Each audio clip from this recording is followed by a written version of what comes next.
दुर्गा दी पूजा होती है ते मतलब इत्थे पूरा life comes to a standstill, कोई नहीं, डॉक्टर्स भी नहीं अवेलेबल। अच्छा, पेंडेमिक का क्या हाल है? हाँ जी, पेंडेमिक का क्या हाल है? पैंडेमिक मैंने बंगालियां ਨੂੰ दुर्गा पूजा च बाहर नहीं जान दियोगी। ਦੇਖੋ ਜੀ ਪੰਜਾਬ ਤਾਂ ਸਾਰਾ ਖੁੱਲਾ ਹੁਣ।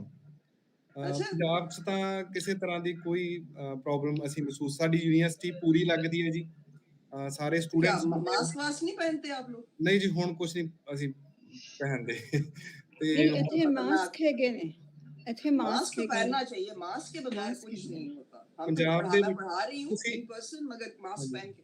ਤੁਸੀਂ ਇੱਕ ਕਹਿੰਦੇ ਸੀ ਨਾ ਕਿ ਮੈਂ ਤੁਹਾਡੀ ਇੰਟਰਵਿਊ ਸੁਣ ਰਿਹਾ ਸੀ ਕਿ ਜਿਵੇਂ ਇਹ ਗੱਲ ਫਲਾਉਣੀ ਕਿ ਇਹ ਤਾਂ ਹੈ ਹੀ ਨਹੀਂ ਸੀ ਪਾਕਿਸਤਾਨ ਦੇ ਵਿੱਚ, ਹੈ ਨਾ, ਵੀ ਕੋਵਿਡ ਤਾਂ ਹੈ ਹੀ ਨਹੀਂ ਸੀ। ਉਹੀ ਉਹੋ ਜਿਹੇ ਲੋਕ ਇੱਥੇ ਵੀ ਹੈਗੇ ਆ ਬਹੁਤ ਸਾਰੇ, ਜਿਹੜੇ ਇਸ ਤਰ੍ਹਾਂ ਦੀਆਂ ਗੱਲਾਂ ਕਰਦੇ ਰਹਿੰਦੇ ਨੇ। वैसे भी थोड़ा कोविड तो हर तरफ है, अमेरिका में तो तबाही मची हुई है, बहुत ही बहुत तबाही मची हुई।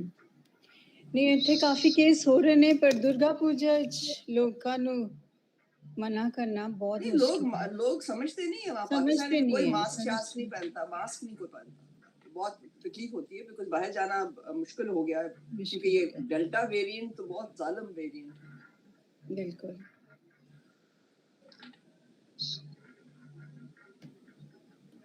मैं लॉकडाउन में माय रीडिंग इज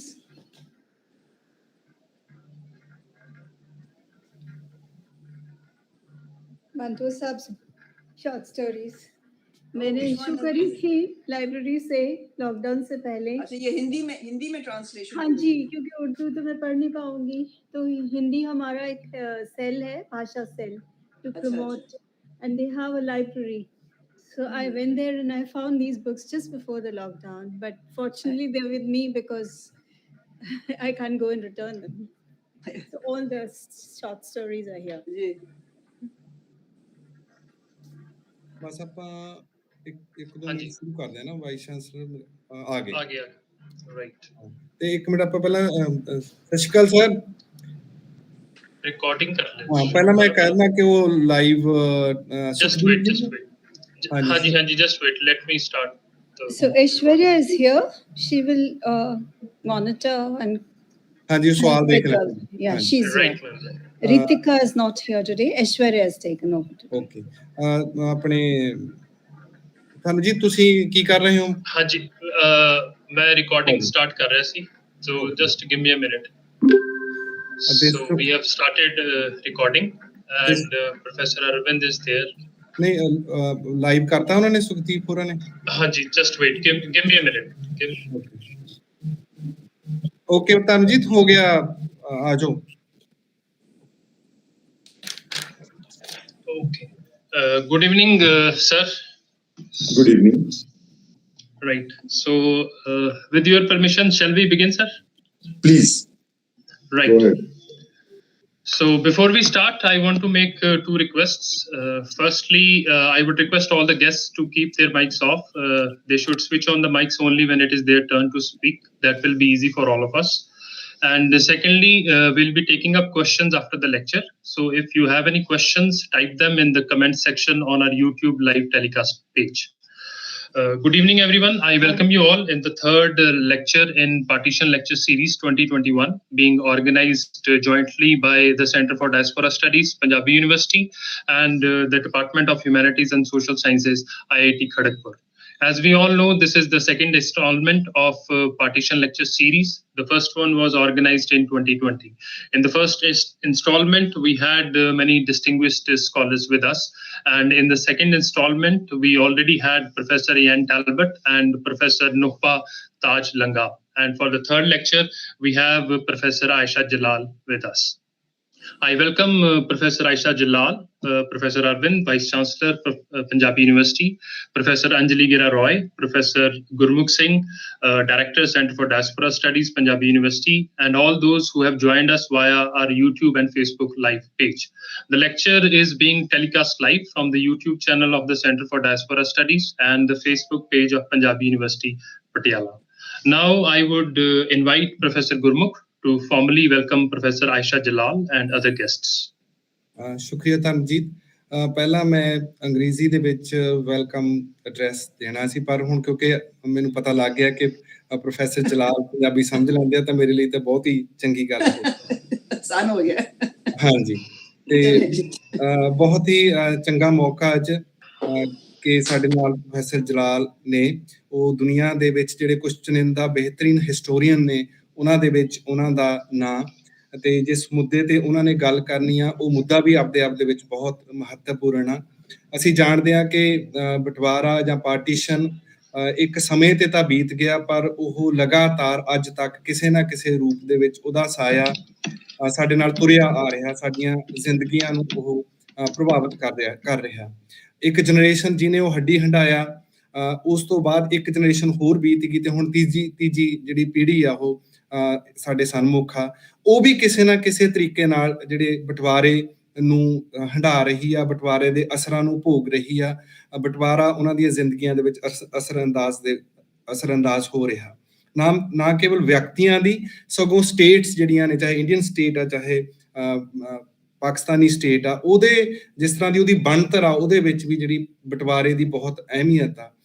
ਤੇ ਬਟਵਾਰੇ ਨੂੰ ਅਸੀਂ ਛੱਡ ਨਹੀਂ ਸਕਦੇ, ਤਾਂ ਮੌਕਾ ਇਹ ਬਣ ਜਾਂਦਾ, ਸਵਾਬ ਇਹ ਬਣ ਜਾਂਦਾ ਕਿ ਅਸੀਂ ਇਹਨੂੰ ਇੰਟਰਪ੍ਰੇਟ ਕਿਵੇਂ ਕਰਨਾ, ਇਹਦੀ ਵਿਆਖਿਆ ਕਿਵੇਂ ਕਰਨੀ ਆ, ਇਹਨੂੰ ਨਵਾਂ ਰੂਪ ਕਿਵੇਂ ਦੇਣਾ। ਤਾਂ ਉਸੇ ਵਿੱਚ ਪ੍ਰੋਫੈਸਰ ਜਲਾਲ ਵਰਗੇ ਚਿੰਤਕਾਂ ਦੀ ਭੂਮਿਕਾ ਬਣ ਜਾਂਦੀ ਹੈ ਕਿ ਉਹ ਕਿਸ ਤਰੀਕੇ ਨਾਲ ਦੇਖਦੇ ਆ, ਤੇ ਜਦੋਂ ਉਹ ਕਿਸੇ ਲੇਖਕ ਦੇ ਨਜ਼ਰੀਏ ਨਾਲ ਦੇਖਦੇ ਆ ਤਾਂ ਉਹ ਬਹੁਤ ਹੀ ਅਹਿਮ ਹੋ ਜਾਂਦਾ। ਮੈਂ ਸਮਝਦਾ ਕਿ ਅੱਜ ਦਾ ਲੈਕਚਰ ਇਸ ਪੱਖੋਂ ਬਹੁਤ ਮਹੱਤਵਪੂਰਨ ਰਹੂਗਾ। ਮੈਂ ਇੱਕ ਵਾਰ ਸੁਣਿਆ ਸੀ ਪ੍ਰੋਫੈਸਰ ਜਲਾਲ ਹੋਰਾਂ ਨੂੰ, ਤੇ ਕਹਿੰਦੇ ਸੀ ਕਿ ਬੰਦੇ ਦੀ ਦਾਨਿਸ਼ਮੰਦੀ ਤਾਂ ਇਹਦੇ 'ਚ ਹੁੰਦੀ ਹੈ ਕਿ ਉਹ ਕੋਈ ਇਹੋ ਜਿਹੀ ਗੱਲ ਕਰੇ ਕਿ ਜਿਹੜੀ ਦਿਲ ਨੂੰ ਲੱਗੇ ਤੇ ਜਿਹੜੀ ਸਾਫ਼ ਹੋਵੇ ਤੇ ਜਿਹੜੀ ਕੁਛ ਅਸਰ ਪਾਵੇ। ਤੇ ਮੈਂ ਜਦੋਂ ਵੀ ਉਹਨਾਂ ਨੂੰ ਸੁਣਿਆ ਤਾਂ ਮੈਂ ਸੱਚੀ ਮੁੱਚੀ ਇਹ ਮਹਿਸੂਸ ਕੀਤਾ ਕਿ ਉਹ ਬਹੁਤ ਕਲੈਰਿਟੀ ਨਾਲ, ਬਹੁਤ ਕਲੀਅਰ ਕਨਸੈਪਚੁਅਲਾਈਜੇਸ਼ਨ ਨਾਲ ਤੇ ਬਹੁਤ ਨੈਰੇਟਿਵ ਵਾਲੀ ਫਾਰਮ ਦੇ ਵਿੱਚ ਗੱਲਾਂ ਕਰਦੇ ਨੇ, ਜਿਹੜੀਆਂ ਇੱਕ ਨਵੀਂ ਤਰਜ਼ ਦਾ ਖਿਆਲ ਸਾਡੇ ਸਨਮੁਖ ਰੱਖਦੀਆਂ ਨੇ। ਖਾਸ ਤੌਰ ਤੇ ਉਹਨਾਂ ਚਿੰਤਕਾਂ 'ਚੋਂ ਆਉਂਦੇ ਆ ਜਿਨ੍ਹਾਂ ਨੇ ਕਲੋਨੀਅਲ ਮਾਈਂਡ ਜਿਹੜੇ ਸਾਡੇ ਨੇ ਉਹਨਾਂ ਦੇ ਉੱਪਰ ਕਲੋਨੀਅਲਿਜ਼ਮ ਦਾ ਕਿਸ ਤਰ੍ਹਾਂ ਦਾ ਦਾਬਾ ਉਹਨੂੰ ਸਮਝਿਆ ਤੇ ਉਹਨੂੰ ਖਤਮ ਕਰਨ ਦੀ ਕੋਸ਼ਿਸ਼ ਕੀਤੀ ਆ। ਤਾਂ ਮੈਂ ਬਹੁਤਾ ਟਾਈਮ ਨਹੀਂ ਲੈਣਾ ਹੈਗਾ, ਤੇ ਮੈਂ ਤੁਹਾਡਾ ਪ੍ਰੋਫੈਸਰ ਜਲਾਲ ਬਹੁਤ ਬਹੁਤ ਸਵਾਗਤ ਕਰਦਾ।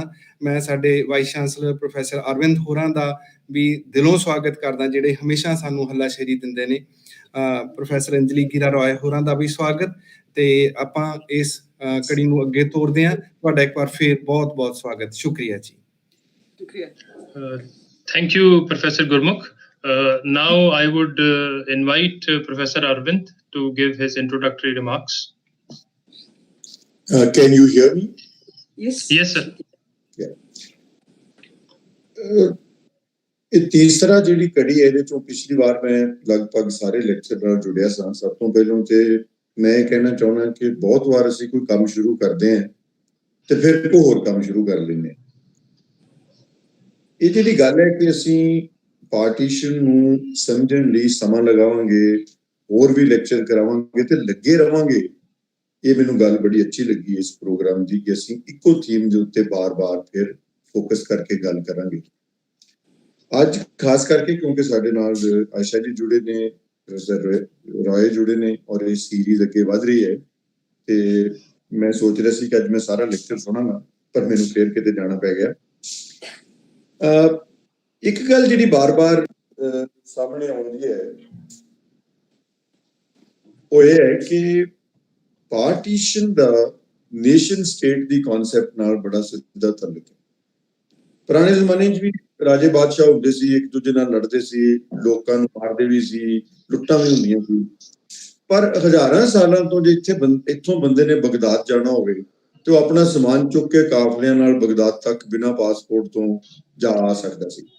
ਬਗਦਾਦ ਤੋਂ ਲੱਗ ਕੇ ਕਲਕੱਤੇ ਤੱਕ, ਕਲਕੱਤੇ ਤੋਂ ਲੱਗ ਕੇ ਈਵਨ ਯੂਰਪ ਦੇ ਹਿੱਸਿਆਂ ਤੱਕ, ਮਤਲਬ ਕਿ ਅਸੀਂ ਕਹਿੰਦੇ ਕਿ ਅਸੀਂ ਅੱਗੇ ਵੱਧ ਗਏ ਹਾਂ।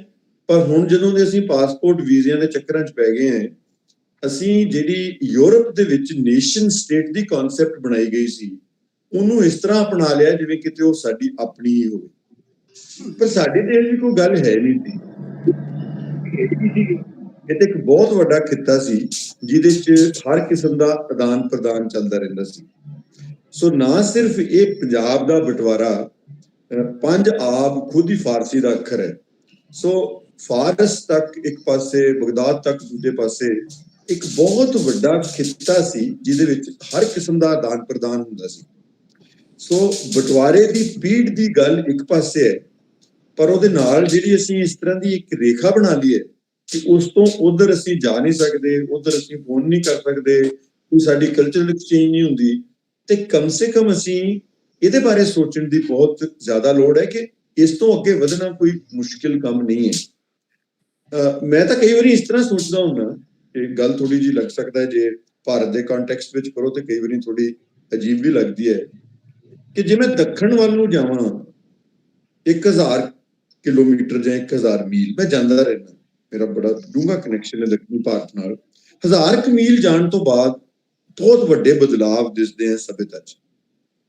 ਤੇ ਜੇ ਮੈਂ ਪੱਛਮ ਵੱਲ 1000 ਮੀਲ ਜਾਵਾਂ ਤੇ ਉਸ ਤਰ੍ਹਾਂ ਦੇ ਬਦਲਾਵ ਨਹੀਂ ਦਿਸਦੇ। ਕਹਿਣ ਤੋਂ ਭਾਵ ਹੈ ਕਿ ਇਹ ਜਿਹੜਾ ਸਾਡਾ ਪੰਜਾਬ ਹੈ, ਜਿਹਨੂੰ ਅਸੀਂ ਪੂਰਬੀ ਪੰਜਾਬ ਕਹਿੰਦੇ ਆ, ਇਹਦੇ ਉੱਤੇ ਜਿਹੜੇ ਪ੍ਰਭਾਵ ਨੇ ਸੱਭਿਆਚਾਰਕ ਹੋਰ ਵੀ ਦੂਸਰੇ, ਇਹ ਸਾਰੇ ਪੱਛਮ ਦੇ ਉਨੇ ਹੀ ਨੇ ਜਿੰਨੇ ਪੂਰਬ ਜਾਂ ਦੱਖਣ ਦੇ ਨੇ।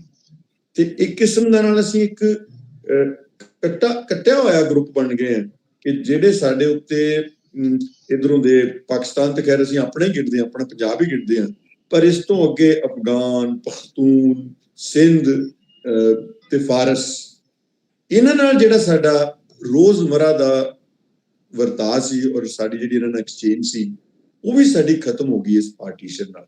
ਤਾਂ ਪਾਰਟੀਸ਼ਨ ਦੀਆਂ ਬਹੁਤ ਸਾਰੀਆਂ ਪੀੜ੍ਹਾਂ ਨੇ। ਪਿਛਲੀ ਵਾਰ ਮੈਂ ਹੋਰ ਕਿਸਮ ਦੀ ਪੀੜ ਦੀ ਗੱਲ ਕਰ ਰਿਹਾ ਸਾਂ। ਇਹ ਇੱਕ ਬਹੁਤ ਵੱਡੀ ਪੀੜ ਹੈ ਪਾਰਟੀਸ਼ਨ ਦੀ ਕਿ ਇਹਨੇ ਸਾਨੂੰ ਇੱਕ ਬਹੁਤ ਹੀ ਰਿਚ ਜਿਹੜਾ ਕਲਚਰਲ ਕੰਟੈਕਸਟ ਸੀ ਸਾਡਾ, ਉਹ ਅੱਧਾ ਸਾਡਾ ਕੱਟ ਕੇ ਤੇ ਪਰਾਂ ਨੂੰ ਸੁੱਟ ਦਿੱਤਾ ਹੈ। ਤੇ ਇਹਦੇ ਨਾਲ ਸਾਨੂੰ ਕਈ ਵਾਰੀ ਲੱਗਦਾ ਹੈ ਕਿ ਸਾਨੂੰ ਬੋਲੀ 'ਚ ਵੀ, ਪੰਜਾਬੀ 'ਚੋਂ ਵੀ ਅਸੀਂ ਕਹਿੰਦੇ ਹਾਂ ਵੀ ਆਹ ਤੇ ਇਹ ਅੱਖਰ ਔਖੇ ਜਿਹੇ ਲੱਗਦੇ ਆ। ਉਹ ਹਮੇਸ਼ਾ ਮੈਨੂੰ ਤੇ ਹਮੇਸ਼ਾ ਇਹ ਹੁੰਦਾ ਵੀ ਜਿਹੜੇ ਔਖੇ ਜਿਹੇ ਲੱਗਦੇ ਆ ਉਹ ਸੰਸਕ੍ਰਿਤ ਦੇ ਹੁੰਦੇ ਆ, ਜਿਹੜੇ ਸੌਖੇ ਜਿਹੇ ਲੱਗਦੇ ਆ ਉਹ ਫਾਰਸੀ ਦੇ ਹੁੰਦੇ ਆ। ਲੱਗਦੇ ਕਿ ਪੰਜਾਬੀ ਦੇ ਜ਼ਿਆਦਾ ਨੇੜੇ ਨੇ ਕਿਉਂਕਿ ਉਹ ਪੰਜਾਬੀ ਚਿਰ ਤੋਂ ਘੁਲੇ ਹੋਏ ਨੇ, ਤੇ ਜਿਸ ਢੰਗ ਨਾਲ ਉਹ ਘੁਲੇ ਨੇ ਉਹਨਾਂ ਦੀ ਪੰਜਾਬੀਆਈਜੇਸ਼ਨ ਇੱਕ ਕਿਸਮ ਦੀ ਹੋ ਗਈ ਹੈ। ਤੇ ਜਦੋਂ ਅਸੀਂ ਉਹਨਾਂ ਨੂੰ ਬਦਲ ਕੇ ਫਿਰ ਸੰਸਕ੍ਰਿਤ ਦੇ ਅੱਖਰ ਵਿੱਚ ਪਾਉਂਦੇ ਆ ਤੇ ਉਹ ਬਾਹਰੋਂ ਆਏ ਜੇ ਲੱਗਦੇ ਨੇ। ਸੰਸਕ੍ਰਿਤ ਦੇ ਵੀ ਬਹੁਤ ਸਾਰੇ ਅੱਖਰ ਨੇ ਪੰਜਾਬੀ 'ਚ ਜਿਹੜੇ ਬਹੁਤ ਪਹਿਲਾਂ ਆ ਗਏ ਤੇ ਪੰਜਾਬੀਆਈਜ਼ ਹੋ ਗਏ, ਪਰ ਜਦੋਂ ਅਸੀਂ ਪਾਉਣਾ ਚਾਹੁੰਦੇ ਆ, ਮੈਂ ਤੁਹਾਨੂੰ ਸਿੰਪਲ ਜੀ ਗੱਲ ਦੱਸਦਾ ਕਿ ਪਿਸ਼ਾਬ ਨੂੰ ਮੂਤਰ ਕਹਿਣਾ ਪੰਜਾਬੀ ਨੂੰ ਨਹੀਂ ਠੀਕ ਲੱਗੇਗਾ। ਸੋ ਇਸ ਤਰ੍ਹਾਂ ਹੀ ਜਿਹੜਾ ਸਾਡਾ ਖੂਨ ਨੂੰ ਖੂਨ ਦੀ ਥਾਂ ਤੇ ਕੋਈ ਹੋਰ ਸੰਸਕ੍ਰਿਤ ਦਾ ਅੱਖਰ ਵਰਤਣਾ, ਖੂਨ ਹੀ ਕਹੇਗਾ ਕਿ ਦੇ ਖੂਨੀ। ਸੋ ਕਹਿਣ ਤੋਂ ਭਾਵ ਇਹ ਹੈ ਕਿ ਇਹ ਪਾਰਟੀਸ਼ਨ, ਇੱਕ ਪੰਜਾਬ ਦੀ ਪਾਰਟੀਸ਼ਨ ਇੱਕ ਗੱਲ ਹੈ, ਪਰ ਇਹ ਨੇਸ਼ਨ ਸਟੇਟ ਦੇ ਨਾਲ ਜੁੜ ਕੇ ਹੀ ਹਰ ਚੀਜ਼ ਨੂੰ ਦੇਖਣਾ ਇੱਕ ਦੂਸਰੀ ਗੱਲ ਹੈ ਔਰ ਆਪਸ 'ਚ ਜੁੜੀਆਂ ਹੋਈਆਂ ਨੇ। ਮੈਂ ਸਿਰਫ ਇਹ ਗੱਲ ਰੱਖਣੀ ਚਾਹੁੰਦਾ ਸਾਂ, ਹਾਲਾਂਕਿ ਮੇਨ ਸਪੀਕਰ ਨੇ ਆਪਣੀ ਗੱਲ ਰੱਖਣੀ ਹੈ ਤੇ ਵੈਸੇ ਤੇ ਗੱਲਾਂ ਬਾਤਾਂ ਉਸ ਤੋਂ ਬਾਅਦ ਤੁਹਾਡੀਆਂ ਹੋਣਗੀਆਂ, ਪਰ ਡਿਸਕਸ਼ਨ ਸ਼ੁਰੂ ਕਰਨ ਲਈ ਮੈਂ ਕਿਹਾ ਮੈਂ ਵੀ ਆਪਣਾ ਜੋ ਮੇਰੇ ਮਨ 'ਚ ਖਿਆਲ ਆਇਆ ਉਹ ਤੁਹਾਡੇ ਨਾਲ ਸਾਂਝਾ ਕਰਾਂ। I'm very happy about today's program. There must be some people who may not be following Punjabi, so I once again say that this is an effort which I think some concrete things will come out of it. I will have discussions with the center that will bring out maybe a booklet or proceedings or print some of the material which is being talked about here. And I'm really grateful to Aisha Jalal to participate in this program and speak today. I will definitely listen to the lecture, the recorded version, because today, and that nice thing about these online lectures is that there is always a recorded version that one can engage with. So I am really looking forward to today's program. Thank you. Thank you. Thank you, Professor Arvind. So before we proceed further, I would like to introduce Professor Jalal. Though Professor Aisha Jalal doesn't need any introduction, she's a world-famous historian and a well-known name in the field of modern South Asian studies, with many seminal works to her credit. But I'm still going to proceed and would try to do it. It is indeed an honor and a privilege for me, both as an individual and as coordinator of Center for Diaspora Studies, to introduce Professor Aisha Jalal. Professor Jalal is Mary Richardson Professor of History at Tufts University. Professor Jalal received her PhD from the University of Cambridge. She has been a fellow at Trinity College, Cambridge, Woodrow Wilson International Center for Scholars, Center of South Asian Studies, Cambridge, at the MacArthur Foundation, and an Academy Fellow at Harvard Academy for International and Area Studies, Harvard University. She has been an associate professor and visiting associate professor at Columbia University and Harvard University, respectively. She has also been the director, Center for South Asian and Indian Ocean Studies at Tufts University. Her areas of research are modern South Asia, with a special focus on history, culture, and politics, decolonization in Asia, and Islam. She has written numerous articles and research papers in national and international journals. Besides contributing numerous chapters to many anthologies and edited books, she has the following books to her credit: The Struggle for Pakistan, A Muslim Homeland and Global Politics, published by Harvard University Press; The Pity of Partition, Manto's Life, Times, and Work across the India-Pakistan Divide, published by Princeton University Press; Partisans of Allah, Jihad in South Asia, published by Harvard University Press; Nationalism, Democracy and Development, State and Politics in India, published by Oxford University Press; Democracy and Authoritarianism in South Asia, A Comparative and Historical Perspective, published by Oxford University Press; The Sole Spokesman, Jinnah, the Muslim League and the Demand for Pakistan, published by Cambridge University Press. In addition to these academic accolades and professional accomplishments, what sets Professor Jalal apart from other historians is the manner in which, whenever you read her work, she weaves a narrative arc of history. And in this narrative, as is clear from her book on Manto, The Pity of Partition, the individual lives are shown to be deeply entangled in the broader social political structures of the times, thereby always highlighting the complex interpenetration of the micro and the macro aspects of history. It can be said that hers is an engaged form of history writing, which takes the reader beyond the pragmatics of factual and empirical details and into the domain of concrete flesh and blood human beings. The title of our talk today is Negotiating the Ghost of Partition in the 21st Century. I would now request Professor Aisha Jalal to begin her talk. बहुत बहुत शुक्रिया। आप लोगों की बातें सुनकर तो मुझे लगता था कि ये लेक्चर नहीं होना चाहिए था, गुफ्तगू होनी चाहिए थी। तो मैं आपके साथ अगर गुफ्तगू में उर्दू में कर लेती तो शायद बेहतर होता, मगर क्योंकि मैंने आप मान लिया है तो मैं लिखती अंग्रेजी में हूँ फिलहाल। तो आगे चल के देखा जाएगा कि उर्दू में कब आता है। तो इसमें थोड़ा सा मिक्स सवाल जवाब में तो मैं आपके साथ उर्दू में कर लूंगी, मगर मेरा टॉक मैं कंसेप्चुअलाइज जो करती हूँ अंग्रेजी में करती हूँ, तो माफी चाहती हूँ। So ये partition पे lecture है. So I'm going to foreground some of Manto, whose blood is being shed with such heartlessness every day. Sarathas and Mantra rude as he tried making sense of the Independence Day celebrations in Bombay on August 14th, 1947. Pakistan and India had been declared separate countries. There was public rejoicing, cries of Hindustan Zindabad, Pakistan Zindabad, but they struck a discordant note with a frenzy of murder, rape, and arson, supposedly in the name of religion. ये मत कहो कि 1 लाख हिंदू और 1 लाख मुसलमान मरे हैं, ये कहो कि 2 लाख इंसान मरे हैं। और ये इतनी बड़ी ट्रेजेडी नहीं है कि 2 लाख इंसान मरे हैं। ट्रेजेडी असल में ये है कि मारने और मरने वाले किसी भी खाते में नहीं गए।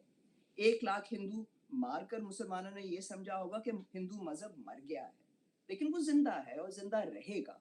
इसी तरह 1 लाख मुसलमान कत्ल करके हिंदुओं ने बगले बजाई होंगी कि इस्लाम खत्म हो गया। अगर हकीकत आपके सामने है कि इस्लाम पर हल्की सी खराश भी नहीं आई। वो लोग बेवकूफ हैं जो समझते हैं कि बंदूकों से मजहब का शिकार किया जा सकता है। मजहब, दीन, ईमान, धर्म, यकीन, अकीदत, ये जो कुछ भी है हमारे जिस्म में नहीं, रूह में होता है। छुरे, चाकू और गोली से ये कैसे फना हो सकता है?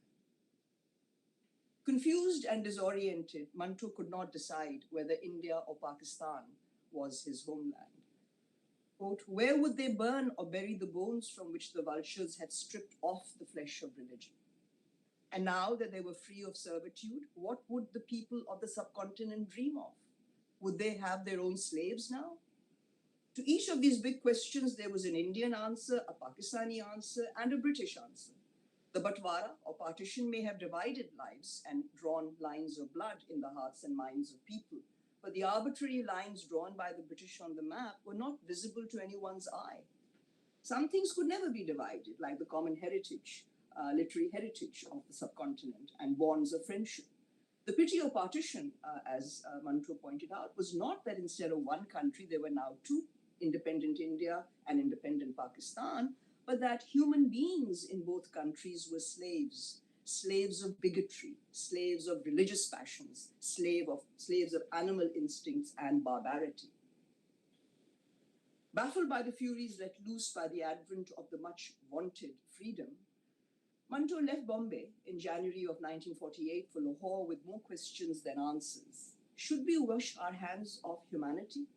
Have we lost faith in that thing called conscience? He wondered. Partition's unpardonable horrors were a blot on the face of humanity. The fanfare of official nationalisms covered up the tragedy of partition, with the result that human bestiality was finding perfect ground for nurture to become even more audacious in its expression. Not a day passed without a human being getting killed by a fellow human being, and this is in the post-partition period. Why are these few individuals so murderous, and why are their hearts and minds so possessed by murder and violence? The fundamental questions Manto asked about the nature of the post-colonial transition continue to resonate today as, like him, we try unsuccessfully to negotiate the ghost of partition. Weren't the basic problems confronting Indians and Pakistanis the same? Was Urdu going to become extinct in India? And what form would it take in Pakistan? Would Pakistan become a religious state? Would loyalty to the state confer citizens the right to freely criticize the government? The paradox of freedom from colonial rule in the subcontinent was that Manto's discerning literary gaze, captured so evocatively, has mutated over the past 7+ decades into bewildering permutations and combinations. Partition may have become a distant memory for many, and its invocations in public discourse limited to scoring points on the grid of patriotism, but its absent presences in everyday life across the Great Divide of 1947, something that Dr. Gurmukh Singh referred to, are indicators of its historical significance, not merely as an event that occurred 70+ years ago, but a process that is very much part of our present. An ongoing process with neither end nor beginning. Partition structures the post-colonial South Asian experience and what Professor Arvind referred to as the nation state. The nation state is framing this totally. An institutionalized form of dividing and disconnecting, partition has been the founding myth of the post-colonial nation states and ferrets out people, communities, and linguistic cultures that were once historically indivisible, as again, Professor Arvind spoke so eloquently. If there are multiple slippages, elisions, and contestations in narratives about the Great Divide that occurred 70 years ago, there are strange silences about its constant reenactments in the post-colonial nation states of South Asia. ये कहूँगी कि हम सारा वक्त India Pakistan के चक्कर में रहते हैं, मगर जो अंदरूनी पार्टीशंस होती रहती हैं, दिमागी पार्टीशंस हम करते रहते हैं, वो उसके ऊपर मैं एम्फसिस दे रही हूँ कि असल प्रॉब्लम ये है कि पार्टीशन बन गया है एक किस्म का मेटाफर जो हमने इतना इंटरनलाइज कर दिया है कि हम सोचते ही दुनिया अपनी हमें हिंदुस्तान के अंदर भी एवरी डे आप लोग एक नई पार्टीशन, दिमागी पार्टीशन करा रहे हैं. पाकिस्तान में भी यही हो रहा है. So मैं समझती हूँ कि that is the real malaise of partition that we can't get out. But let me carry on. The nation with a capital N, Rabindranath Tagore had warned in his little book Nationalism, published a long time ago. I think it came out in 1917, with all its paraphernalia of power and prosperity. Its flags and pious hymns, its blasphemous prayers in the churches, and the literary mock thunders of its patriotic bragging cannot hide the fact that the nation is the greatest evil for the nation, that all its precautions are against it, and any new birth of its fellow in the world is always followed in its mind by the dread of a new peril. As the self-love of Western nations danced to the clash of steel in the killing fields of Europe and the Middle East, the Bengali poet laureate warned his fellow countrymen against the hubris of jingoistic pride. that was embodied in the model of the modern nation state. Keep watch, India. Let your crown be of humility, your freedom, the freedom of the soul. Build God's throne daily upon the ample barrenness of your poverty, and know that what is huge is not great, and pride is not everlasting. While Tagore's songs have become the national anthems of two of post-colonial South Asia's nation states, India and Bangladesh, the spirit of his message, sadly, has remained largely unheeded. Muhammad Iqbal, the Punjabi poet philosopher who wrote in Urdu in the early 20th century and is generally considered to be the visionary of Pakistan, shared many of Tagore's concerns about the dangers of worshipping the gods of nationalism. On the roots of conflict, however, Iqbal, I think, had a finer insight. In his considered view, it was nationalism that gave rise to the relativity of religions, the notion that religions were territorially specific and unsuited to the temperament of other nations.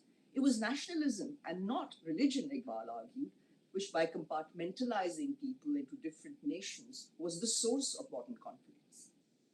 So, and in a sense, I'm engaging with Dr. Irwin, who's not here, because he actually spelled out the problem of the modern nation-state form. This point of view, of course, clashes, I have to say, with common perceptions of religion's all-pervasive role in South Asia. The tendency to interpret the complex politics of the subcontinent through the prism of essentialized religious communities locked in grim conflict since time immemorial gives a very distorted perspective on the subcontinent's conflicting politics of identity and discourses of contested sovereignty.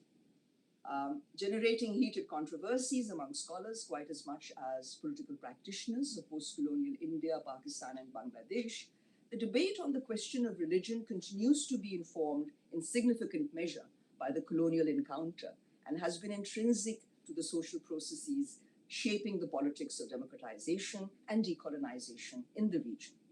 Lying at the cutting edge of the politics of difference, that great builder of walls, both imaginary and real, religion's epistemological and historical meaning in colonial and post-colonial South Asia has to be fully grasped in all its multifaceted nuances and textures. We tend to use religion too loosely, is my fundamental point. By using it loosely and uncritically, as so much of the discourse on the politics of the subcontinent is prone to do, is to become entangled in a web of hopeless confusion. We need to ask ourselves whether the category of religion, on which so many scholars have written meaningfully and perceptively, should continue to be used in blanket terms to describe the fault lines of freedom, if you like, partition. The binary opposition between secular nationalism and religious communalism is certainly inadequate for such an enterprise. Scholars of the subcontinent, though not as politicians and officialdom, not to mention as media makers, have been seeking to, scholars are trying to do so, but not politicians and media people or officialdom have been seeking to go beyond the morass of the communitarian mode of analysis, which casts everybody into this communal mode. You act because you're Sikh, you act because you're Hindu, not because you're a human being. That I think is really one of the great problems. It's locked the interpretations of the subcontinent's history and politics into a simplistic distinction between secular and communal. The dynamics of center and region, which have a much longer history in the subcontinent, as well as nationalism and religious communitarianism in contemporary India and Pakistan, are clearly defying such neat distinctions. To ignore internal differentiations within regions and collapse everything. To assume that the nation equals religion is a great mistake. In some of my work, Self and Sovereignty in particular, I emphasize the region and Punjab in particular, because effectively I've argued that the real partition of India was the partition of Punjab and Bengal. They are the two provinces that got cut up. So I think, given the regional aspect, it's much more prudent to take stock of the subcontinent's past and present without making facile distinctions between the religious and the secular, the emotional and the rational, or the nationalist and the communalist. Mental walls based on these binary oppositions have been quite as resolute in resisting a meaningful dialogue across the Great Divide of 1947 as the narrow interests fueling the politics of national difference in the subcontinent. Disturbing these neat constructs of the mind allows for more creative approaches to not just the recent history, but also the current political tendencies that are informing South Asia's trajectory in the 21st century. For purposes of conceptual clarity, it is useful to remind ourselves of the subtle but important difference between religion as faith and religion as a social demarcator of identity. I point this out because if those of you are not familiar with William Cantwell Smith, taught us many years ago that religion as we know it today, with the capital R, is really a 19th century construct aimed at distinguishing people and compartmentalizing them into communities. It's an identity demarcator. Whereas religion in the earlier period really meant piety and your relationship with the Creator. So I think it's conceptually useful for us not to collapse religion as a demarcator of difference and religion as faith, because really knowing that 50% of a region has Muslims tells you nothing about their religiosity. It's just a category crunching. So I think that's what I would say. While religion as faith can be seen as a matter of personal belief, religion as a demarcator of social difference aims specifically at establishing boundaries with others. That's what it was intended to do, capital R religion. Tagore's critique of the aggressive nationalisms of modern nation states, along with his promotion of universalism, was not devoid of a religious sensibility. Iqbal envisaged Islam as a universal religion, which was neither national and racial, nor individual and private, but purely human. Religion as a social demarcator, as both men knew from personal experience, was a mere label, not an accurate reflection of the religiosity of the individual believer, far less of the community or the nation. Both men, in their different ways, affirmed the inextricable overlap between temporal and spiritual life. All human life is spiritual, Iqbal had argued. There was no such thing as a profane world. In their different ways, Tagore and Iqbal had pinpointed the dangers of letting religion as social demarcator appropriate the meaning and scope and spirit of religion. The British decision to cap the welter of social identities constituting the colourful mosaic of India with the overarching category of religion had monumental consequences, particularly in regions like Bengal and Punjab, where the politics of cultural difference required imaginative accommodations. The colonial penchant for defining majority and minority by privileging the religious distinction had really, it created enormous problems. More a demarcator of difference than a matter of faith, religion in late colonial India had manifestations that were more profane than sacred. Collapsing religion as difference with religion as faith has served to compound the ideological dilemmas of not only Islamic Pakistan, but also secular democratic India. Instead of translating Tagore's and Iqbal's ideas into practice, it has proved easier for the managers of the post-colonial nation states in South Asia to appropriate them for their respective national agendas. So it's rather than the message of the two men, they've just been appropriated by officialdom. If the differences between Mohandas Karamchand Gandhi and Muhammad Ali Jinnah give a quintessential glimpse into the contrast, the similarities between Tagore and Iqbal capture the as yet unrealized but potentially dynamic ability of these two congenital rivals to strike at some common chords. The potential, unfortunately, was not realized in the bitter end game of the British Raj. As Manto had observed, previously religion used to reside in the heart. Now it resides in caps, whether the Gandhi or the Jinnah cap. Long live caps. A partition of India along self-professedly religious lines has lent a teleological tendency to the processes of historical retrieval. Religion, neither adequately problematized nor carefully contextualized, has contributed to this binary opposition between nationalism and communalism, separating the temporal from the spiritual realms. So what did religion as faith have to do with the politics of difference in late colonial India? Very little, it would seem, insofar as the main stumbling block to evolving a framework for a united India were power-sharing arrangements between members of different religious communities at the All India level, as well as in key regions like Punjab and Bengal. Prior to the British conquest, relations between regional peoples and the sovereign power had never been defined wholly by religion. I mean, there were a myriad other forms of patronage and give and take that were there. Despite a long history of creatively accommodating multiple levels of sovereignty, the renegotiation of the terms for sharing power in an independent India saw the privileging of a rigid and monolithic conception of territorial sovereignty that was basically borrowed from the British, based on a singular and homogenizing idea of the nation. An insistence on the unity of the nation and the corresponding refusal to countenance internal differences eventually paved the way for a partition of the subcontinent along ostensibly religious lines. In grappling with the changing social and political dynamics shaping the nexus between religion and nation, as well as region and center, the newly independent nation states of India, Pakistan, and after 71 also Bangladesh, have made selective appropriations of history to project their respective official nationalisms. While independent India embraced the idea of a secular and inclusionary nationalism, Pakistan justified its creation by projecting a distinctive Islamic identity. While the claims and counterclaims of officially subsidized historians have freely invoked the partisan spirit to sustain the logic of their respective versions of nationalism, emotionally scarred memories of the loss of loved ones as well as homes and livelihoods have confounded the problem of separating myth from history and explaining why India was partitioned along mainly religious lines for the first time in its millennia-old history. The communitarian Holocaust, which accompanied the partition of India, is often explained in terms of religious passions, or that umbrella term that explains everything, communalism.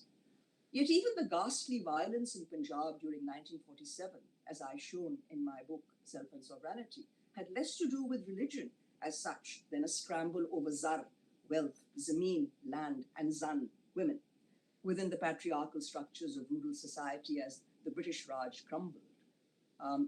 That was what turned separating at close quarters, as I call this particular section on partition violence in my book, Self and Sovereignty, why this separation became a colossal human tragedy. What does religion have to do with the killing of innocents?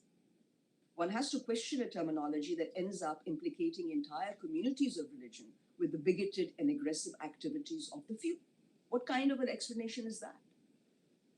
Instead of assuming a neat equation between center, nation, and religion, an understanding of the dialectic between region and religion calls into question many of the assumptions of South Asia's official post-colonial nationalisms. The breakaway of Bangladesh in 71, containing a majority of the country's Muslim population, and the establishment of a new state, exposed the fragility of the Islamic bond. In what remained of Pakistan, regional aspirations have continued to clash with national claims, drawing exclusively upon religion. Notwithstanding Pakistan's formally federal political configurations, tensions between the center and the provinces have been aggravated by extended periods of military authoritarianism, hybrid government, and God knows what's coming next. Unlike its arch rival, India has avoided the ignominy of outright dismemberment. Yet the shifting dynamics of center and region have had a vital bearing on its democratic federalism. In the initial decades of independence, the centralized structure of the Indian state, partly tempered by a nationally based organization such as the Indian National Congress, managed to counter the centrifugal pulls of predominantly linguistic regionalism. But with the expanding sphere of democratic politics and the ensuing erosion of the Congress's organizational and electoral base of support, regional configurations of different types have been vying for national power, compounding the problem stemming from the concentration of economic and political power in the hands of the centralized state. I do accept that in more recent times in India, there is an attempt to reverse this regionalization, but I am also skeptical about how successful that is. I don't deny that in the process of curbing the regional, which are historic tendencies, a more authoritarian state has emerged. Certainly, but that's also a very interesting issue, or whether that's actually an indication of power or of weakness. But I think this is again sort of going back to what Dr. Gurmukh Singh was talking to me about the present the farmers' protests and what that means. I mean, it's a negotiated thing. Power is not absolute. It's constantly being negotiated. And I think what you were referring to as something new is important to keep in mind. So while recording stronger successes on the democratic front than Pakistan, secular democratic India has not been able to achieve its goal of keeping religion out of politics for sure. The paradox of a so-called communal party making a concerted and successful bid for central power in a secular state is inexplicable without understanding the role religion has come to play in Indian politics. A demarcator of social difference, a means to divide and rule. That's something we're all very familiar with. Not an accurate gauge of faith in divine doctrine. This is the whole problem, that religion, we talk about religion being the reason for partition, but you tell me one doctrinal debate that the politicians had or anybody had about religion. This was not about religion, it was about politics. The proclaimed separation, of religion from politics and the crafting of an idealistic, ultimately flawed vision of an inclusionary nationalism has made no attempt in India to resolve the contradictions that flowed from the willingness to agree to partition, not share power, in an undivided India. If India's secular credentials are increasingly suspect in an era of religious majoritarianism, Pakistan's Islamic claims have been inherently contradictory. While successive governments failed to create the rudimentary infrastructure for the growth of civil society, they've all been committed to establishing an Islamic republic, but they have not even provided the basis of a civil society, far less one capable of realizing the spiritual in each individual, which Iqbal pointed out, the great poetic visionary, was the real reason for any kind of Muslim state. So I think that the failures have been colossal. And since the fateful summer of 47, when the retreating colonial masters wielded the partitioners' axe to divide the subcontinent, India and Pakistan have been daggers drawn. We all know that. They have had 3 full-scale and 1 undeclared war in the post-nuclear era, and 1 in the post-nuclear era, and almost ceaseless low-intensity conflict along the line of control separating Indian-occupied and Pakistani-occupied Kashmir have hardly helped cool tempers, which have been on the boil by endless propaganda and periodic subversion by intelligence agencies. This rigid posture assumes comical proportions, as those of you in Punjab would know, when you go to Wagah Atari International Border in divided Punjab, when the gates are thrown open to permit citizens of both countries to enter into enemy territory to meet their loved ones. I mean, that whole pounding their boots on the ground, both sets of security guards convey their antipathy towards each other, concluding the martial ritual by aggressively staring at each other from close range. More often than not, the gates are kept closed and crowds more caged than free, permitted to exchange glances and a few words before being hurtled away by imperious-looking security guards. So this managing of populations is what this is being done. Where security is thin on the ground, as is the case with much of a 1,200-mile-long border, a flourishing two-way flow of trade in illicit goods continues unabated. And for all the hype about the eternal divide between predominantly Muslim Pakistan and Hindu India, there's always been a booming unauthorized commerce and cultural artifacts ranging from television soaps, musics, and films. The logic of the market certainly clashes loudly with the imperatives of the nation state. Unlike family bonds, which are inherited and undeniable, even if difficult, friendships and relations between sovereign states are usually a matter of choice, based on affinities and perceptions of mutual self-interest. The congenital differences that divide Pakistan and India are traceable to the dynamics of British decolonization in the subcontinent, and are more aptly seen as a sibling rivalry than a parting of ways between two erstwhile friends.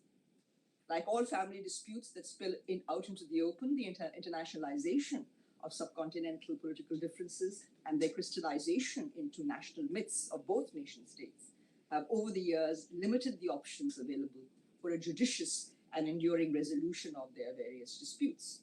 Emerging out of a bitter and blood-stained Batwara in 1947, along religious lines, Pakistan was cast in the role of a seceding state despite Jinnah's vocal opposition.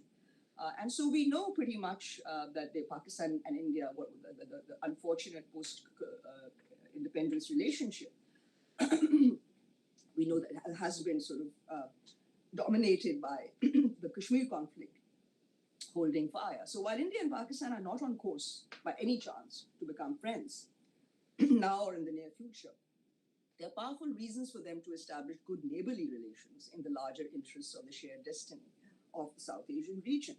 Unfortunately, ingrained suspicions and unprecedented levels of distrust made worse by endless bickering have contributed to a deficit of political will on both sides of the historic divide. This has compounded the dilemmas stemming from the unresolved conflict over Kashmir, and with the resort to religious majoritarianism in both countries, raised the frightening specter of future water wars between two nuclear-armed states. Instead of recounting all the lost opportunities for a breakthrough in India-Pakistan relations over the past 70 years, it seems more appropriate to recall the words of the man held responsible, wrongly I think, for India's partition. Speaking to journalists at Allahabad in April 1942, Jinnah gave a poignant assessment of the role he would one day occupy in South Asian history. Whether you are Hindus, Muslims, Parsis, or Christians, he declared, all I can say to you is that however much I am criticized, however much I am attacked, and today I am charged with hate in some quarters, I honestly believe that the day will come when not only Muslims, but this great community of Hindus will also bless, if not during my lifetime, after I am dead, the memory of my name. I know of no religion apart from human activity, he once told Gandhi, since it provides a moral basis for all other activities. Religion for him was meaningless if it did not mean identifying with the whole of mankind. Jinnah drew an analogy between himself and the first man to appear on the street with an umbrella, only to be derided by people who had never seen one before. You may laugh at me, Jinnah said thoughtfully, but a time will soon come when you will not only understand what the umbrella is, but use it to the advantage of every one of you. In the face of emergent shifts in regional and international politics, Pakistanis and Indians urgently need to grasp the meaning of Jinnahs Metaphor.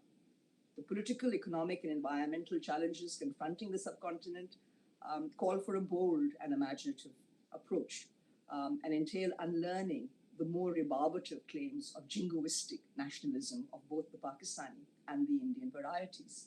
Regrettably, the prognosis for achieving such a modicum of normalcy in relations between the two countries is not promising. There's been a change of guard in India from an older generation conscious of cultural and emotional ties with the areas now constituting Pakistan to one that is seeking global ascendancy by ignoring, if necessary, the undeniable truths of geography and also of recent history.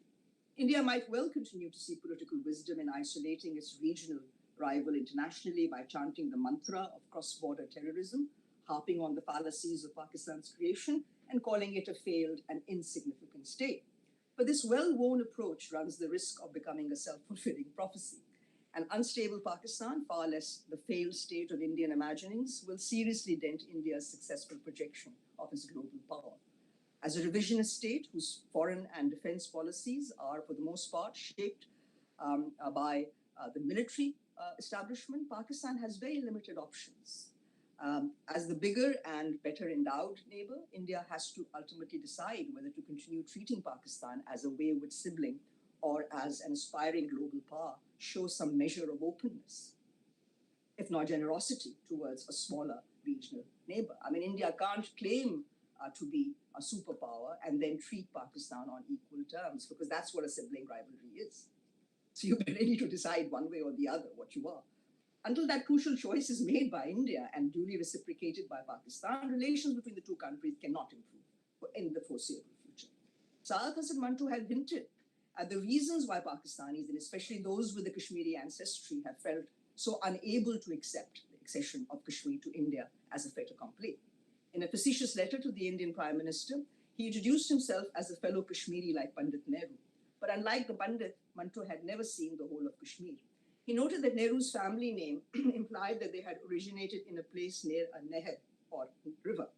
By contrast, Manto's name came from the Kashmiri word mant, which means a stone weighing 1.5 seer, or roughly 3 pounds. Given the discrepancy in their relative power, how could Manto willingly drown himself in the Nehruvian river? Matters would have been quite different if he had weighed a few hundred tons. What was more, India was preventing Pakistan from getting its share of Himalayan waters at that time because it controlled the source. I mean, a problem that continues to remains with us.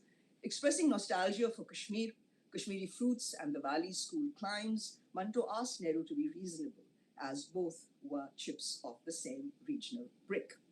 In an essay written in Lahore on 9th November 1952, commemorating the great Kashmiri poet Mahjoor, Manto found it odd that Pakistan and India were fighting over Kashmir and the UN was trying to mediate.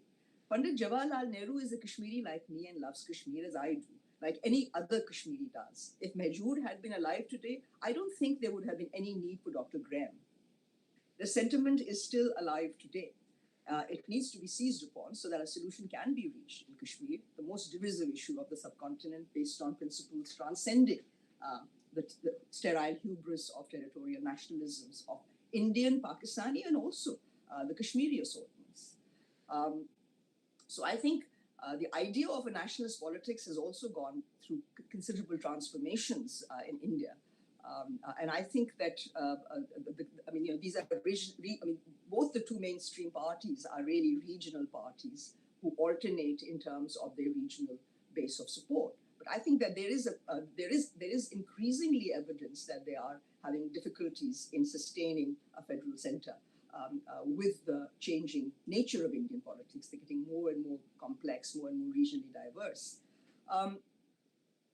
So I think I've talked quite a lot and won't go further, but I just want to conclude by mentioning, what was lost in 47. And here I just want to finish off with Ram Manohar Lohiya's observation. He recalls a private conversation in Noakhali with Nehru at the instance of Mahatma Gandhi in November 46. Mr. Nehru, quote, spoke of the water, slime, bush, and tree that he found everywhere in East Bengal. He said that this was not the India he or I knew, and wanted with some vehemence to cut East Bengal away from the mainland of India. Lohia found this to be an extraordinary observation.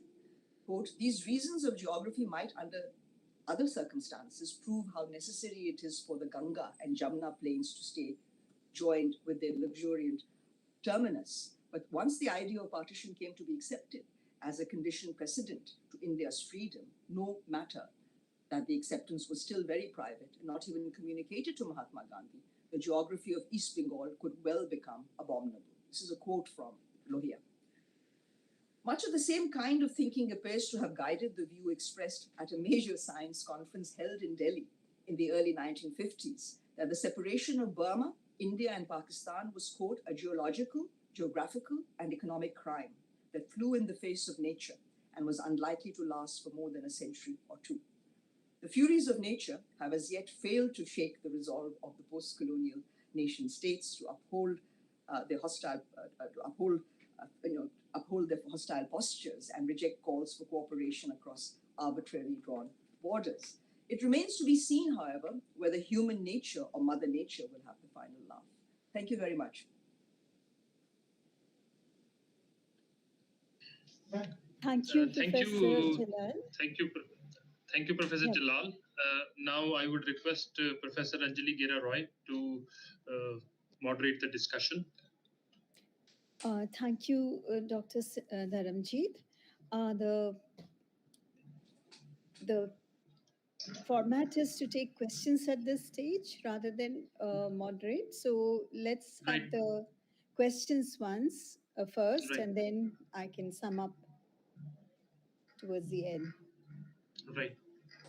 So do we have any questions? Aishwarya and Prachi? Yes, ma'am. I've placed one question. Yeah, if you can post them, we can read them. Ma'am, is there in the chat box. Is there in the chat box? Yeah. Okay. So let me read. The first question is by Karan Aujla, who says India post-freedom has tried to assimilate its still very diverse populace, while Pakistan is still actively pursuing a more religious homogeneity, putting the nations far from any sort of reconciliation. To contrast this more further along regions with a similarly shared history, although undoubtedly bloodier than the EU, has achieved a very practical and resilient kind of unity. Okay, what can be the reasons for this stark difference? A very, yes. Well, I mean, I That's think the that first question for you, Professor Jalal. well, yes. I mean, the reason is simply, I think, a failure of imagination. I quoted from two of the most imaginative thinkers and poets the subcontinent has produced and what they thought. And the tragedy is that, you know, the same Europe that from whom, because of whom India adopted Indians adopted the idea of a monolithic sovereignty, which was really an alien concept. I mean, sovereignty in South Asia was always layered and shared, not monolithic and indivisible, which was a British construct. They themselves then moved away from this after two devastating wars. And the EU system may not have worked, but Pakistan and India's leaderships have found it convenient because they lack imagination and the courage to think for themselves. They're continuing to think in the colonial mold. And I mean, the colonial mold was the mold designed to colonize India, not to live as a free people.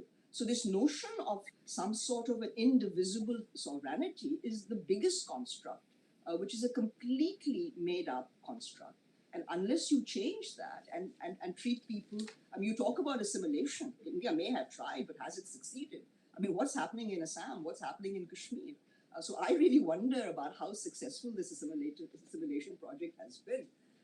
So I think that the problem is that there is an attempt to be overbearing with the center, whereas the federal configurations of the subcontinent are being denied, even though the federal configuration is the substantive question. I mean, that is what it is, but it's more formal than in reality. Federalism is just ignored, and a central attitude is preferred. So I think that's the problem. That explains the stark differences separating Europe, which has moved away from the idea of monolithic sovereignty to South Asia, where having nothing left, you're clinging to an idea. And my contention, of course, is that you're clinging to an idea of monolithic sovereignty even more as you lose real power to regions. And this has happened before in South Asian history. You need to adapt and change. I mean, the concepts need to be changed. Nobody's asking for that. But I mean, the failure of the post-colonial nation states in both India and Pakistan and Bangladesh is that you just cannot develop a new discourse that is beyond the colonial state and one that is based on your own self-interest. Thanks.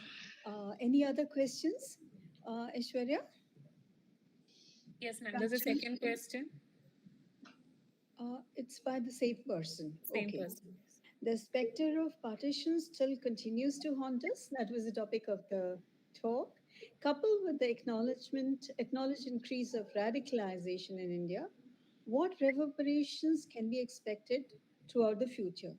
Will an equally radicalized India call for war, or will we endure a strong cost correction due to rising foreign threats?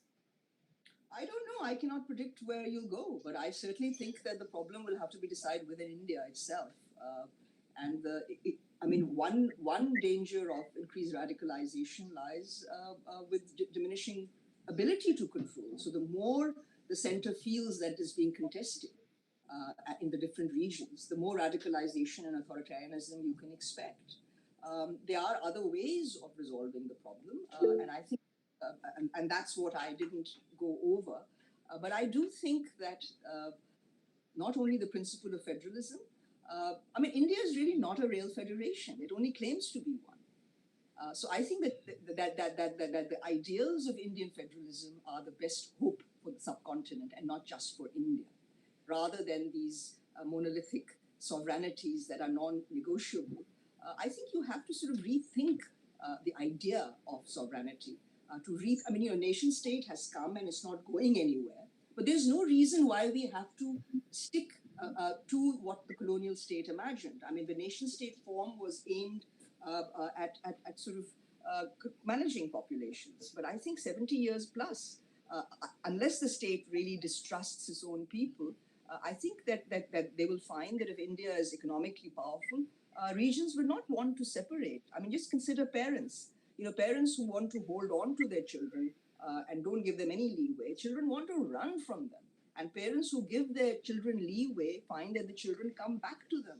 Why is there so much fear that people are going to run away from India? I think India needs to ask that question. The next question is from Eram Sajid. Eram, I hope I've pronounced your name right. Why did the Hindu and Muslim populace become so ferocious at the time of independence that they did not care for their centuries long neighborhood and committed such a genocide? Is that your question? That's the question. Well, I think that that's the history of the subcontinent, and I think you have to realize that the British were quitting India for the first time. I think that you will have to accept, despite how you phrase your question, that the problem of Hindu-Muslim differences continue to divide India on a daily basis. Having said that, the reason why partition occurred and why things have become more complicated is because the British were quitting. India might fight with Muslims and Muslims might fight with Hindus in India, but they don't partition. So I think you need to understand the specific moment that this violence occurred. And it occurred because the British did not want to dirty their hands with what they called India's periodic madness, communal madness. This was just another communal madness. And they did not, the fact that people were displaced without bothering to be consulted, I think it just led to the kind of violence that we saw. But it was a power sharing arrangement failure. There was no reason why the violence should have been to the extent that it was, but the British didn't want. We know the famous Boundary Commission failures. We know what was done, and the complete sort of lack of. It was a scuttle, but perhaps not as bad as in Palestine. But at least in the case of India, they transferred quote unquote power to two designated authorities, but none of that was done in Palestine. They were just left. So I think. This issue has come up with American departure, withdrawal from Afghanistan, that they're all chaotic. But I think that partition's violence, I think Mountbatten and his British handlers have a lot to answer for. The next question is from Prachi Ratra, who's one of the organized student in charge of this partition lecture series. She's working on Banuwal community in Faridabad. Her question is, there's been a move towards oral history, for example, establishing the 1947 partition archive.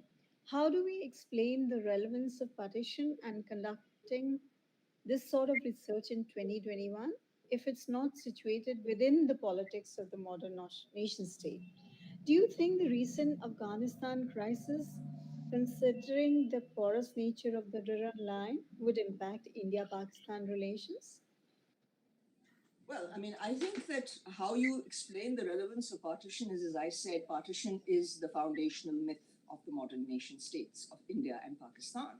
So that's why it is relevant. And if you heard what I said, I was suggesting that this way of thinking of partition is your primary problem.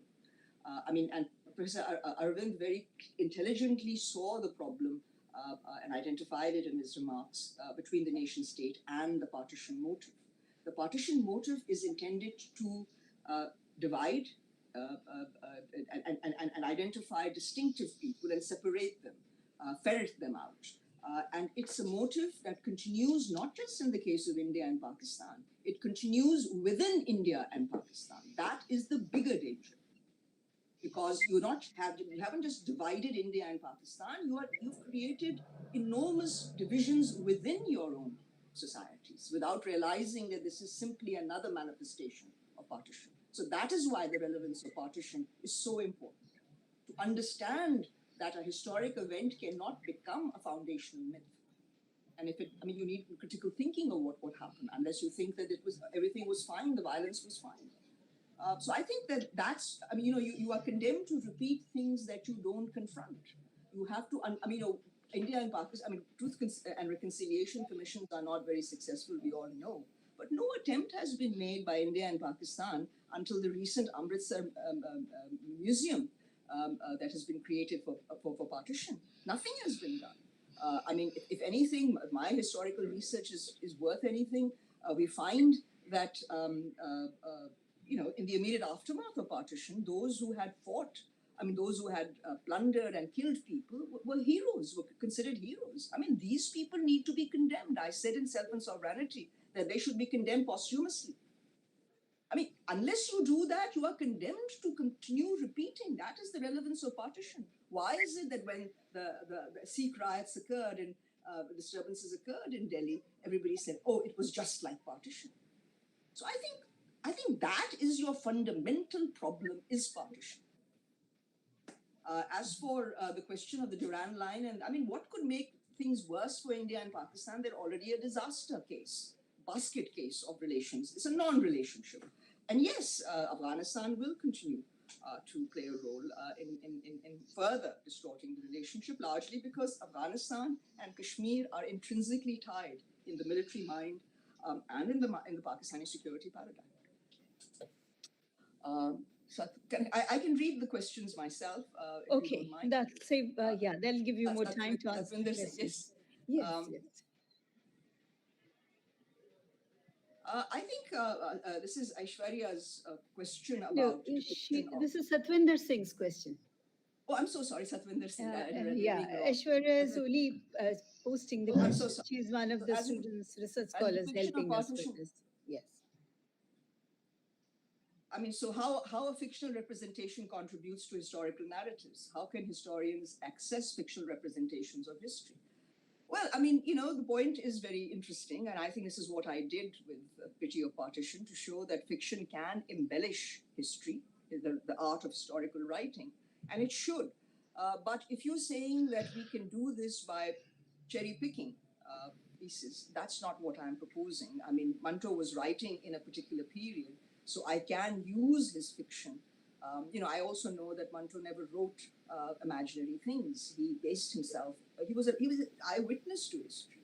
So my answer to your question is that not all fiction can be used as historical narrative. It can be used to embellish.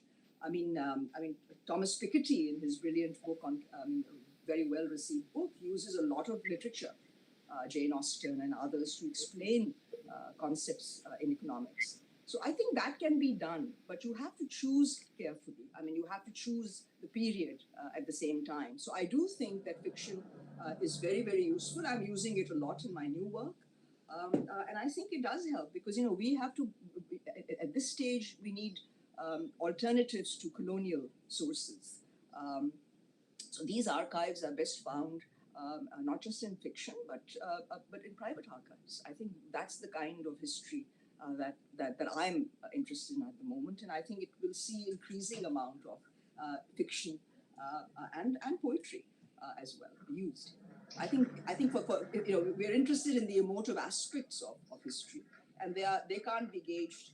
You can't really get to that by looking at colonial sources that gives you statistics and numbers and I mean all the things that are wrong that I've just been describing are there in the archives. So I think you do need fiction and poetry to alleviate the burden and the constraints imposed by the official archive. The next question is by Jaspreet Kaur. But before that, I would like to tell those in the audience that Professor Jalal is equally fluent in Urdu and she can understand Punjabi. So those of you who are shy to post your questions in English, ask the please questions, feel raise free your to hands ask in Punjabi. Please use any language, Punjabi, Urdu. You're welcome because we don't want only those who feel bold enough to post your questions in English to participate in the discussion. Raise your hand. Raise your hand or yes, please do. So the next question is from Jaspreet Kaur. Thank you. Jaspreet Kaur Sahab, what I will say is that while memory is very important in retrieving the past, memory is not history. And the problem with memory is that memory is frequently recalled through the prism of the present. If you are talking about the partition of Punjab, for instance, a student of mine, Neeti Nair, wrote a book on Punjab and the Hindu politics, and one of her chapters was on memory. And she realized, as she was interviewing people about partition, that they were processing their memories through the prism of the present. So that can pose some serious problems. I mean, if your memory of partition is influenced by post-1947 Indo-Pak relations, God help us. So the point is that memory can be used and is being used, but has to be looked at very carefully. There is also a great deal of interest now, as you know, on the sufferings of what people went through. And I think those are very, very useful and important aspects of partition. The experience, the trauma of partition has to be narrated, has to be understood and shared. But the tragedy of partition is that no amount of memory collection studies is ever going to tell you why partition took place. For that, what I did had to be done. It had to be done at the level of the British Archive. So as a historian, I will say that depending on what you are trying to find out, आपका सवाल क्या है, उसके हिसाब से आप काम करते हैं. I can spend 10 years of my life collecting narratives of partition and never find out why partition occurred. Because that you're looking at the consequences and not the causes of partition. But I don't know whether I've answered your question. So I would say that you would have to use memory studies carefully. There's a lot of writing on it, theoretical as well. So it can be done, but you have to understand how it's being done. I mean, I certainly have used it in particular partition, but in a particular way. Anyone else? मैं ਇਹਦੇ ਨਾਲ ਇੱਕ ਜੋੜ ਕੇ ਗੱਲ ਕਰ ਲਵਾਂ ਜੀ ਜੀ ਬਿਲਕੁਲ ਹਾਂਜੀ ਕਿ ਇੱਕ ਇਸ ਤਰ੍ਹਾਂ ਦੀ ਵੀ ਇੱਕ ਗੱਲ ਹੋਈ ਸੀ ਇੱਕ ਦਿਨ ਇੱਕ ਲੈਕਚਰ ਦੇ ਵਿੱਚ ਕਿ ਅੱਜ ਕੱਲ ਕਮਰਸ਼ੀਅਲਾਈਜੇਸ਼ਨ ਆਫ ਪਾਰਟੀਸ਼ਨ ਓਰਲ ਨੈਰੇਟਿਵਸ ਵੀ ਹੋਣ ਲੱਗ ਗਿਆ ਕਿ ਤੁਸੀਂ ਉਹਨੂੰ ਆਪਦੀ ਪ੍ਰਸਿੱਧੀ ਲਈ ਕੁਝ ਪੈਸੇ ਕਮਾਉਣ ਲਈ YouTube ਤੇ ਪਾਉਂਦੇ ਹੋ ਜਾਂ ਤੁਸੀਂ ਉਹਨੂੰ ਜਿਹੜੀ ਅਦਰ ਦੈਨ ਕਿ ਤੁਸੀਂ ਪਾਰਟੀਸ਼ਨ ਨੂੰ ਸਮਝਣਾ ਹੋਰ ਪਰਪਸ ਲਈ ਯੂਜ਼ ਕਰਦੇ ਹੋ ਪਾਰਟੀਸ਼ਨ ਨੂੰ ਕੀ ਤੁਹਾਡੇ ਖਿਆਲ ਦੇ ਵਿੱਚ ਇਸ ਤਰ੍ਹਾਂ ਦੀ ਕੋਈ ਚੀਜ਼ ਹੈ ਕਿ ਜਿਵੇਂ ਓਰਲ ਨੈਰੇਟਿਵਸ ਹੁਣ ਬੇਇੰਤਹਾ ਇਕੱਠੇ ਹੋ ਰਹੇ ਨੇ कि मगर देखिए ओरल नैरेटिव्स आप इकट्ठे करते जाएं. I mean, आप मुझे बताइए कि ओरल नैरेटिव्स के साथ आपने करना क्या है, मुझे आप पहले ये बताएं. अगर आप हिस्टोरियन हैं और आप ओरल नैरेटिव्स के ऊपर बेस कर रहे हैं अपना काम, you will have to develop a methodology for it. And what will you do कि अगर आपके पास 10 memories हैं जो totally एक ही शहर में 10 memories with different different perspectives. So the historian जो होता है वो आकर ये देखता है कि 10-20 memories हैं जो कोई कुछ एक से दूसरे से नहीं मिलती. To create a coherent narrative is the art of history writing. That is the problem.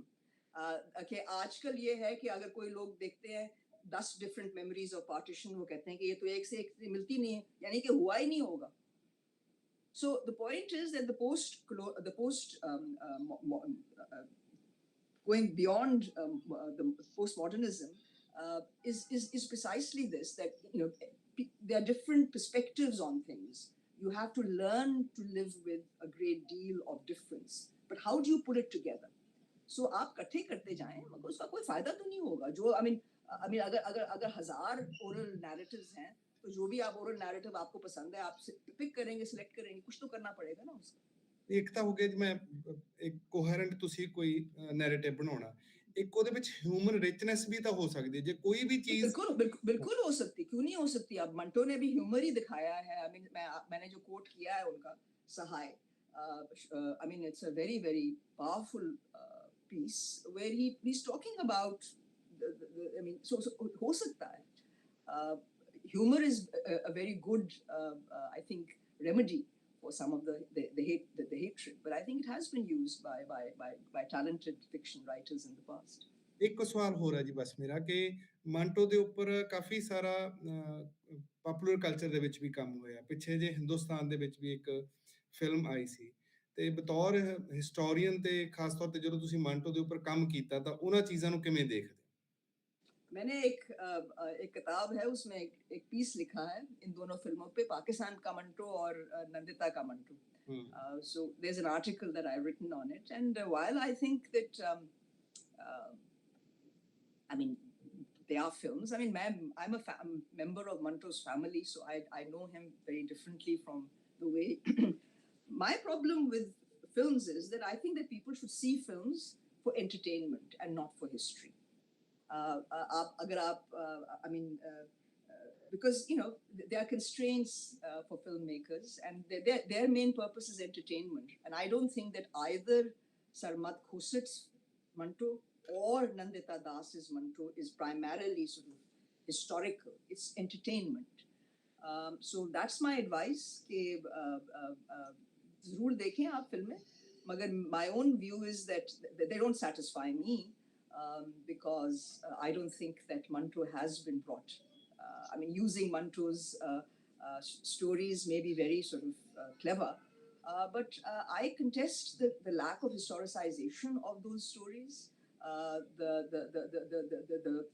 The real mistake of almost collapsing Manto with his characters. You can't do that. You can only do that in fiction.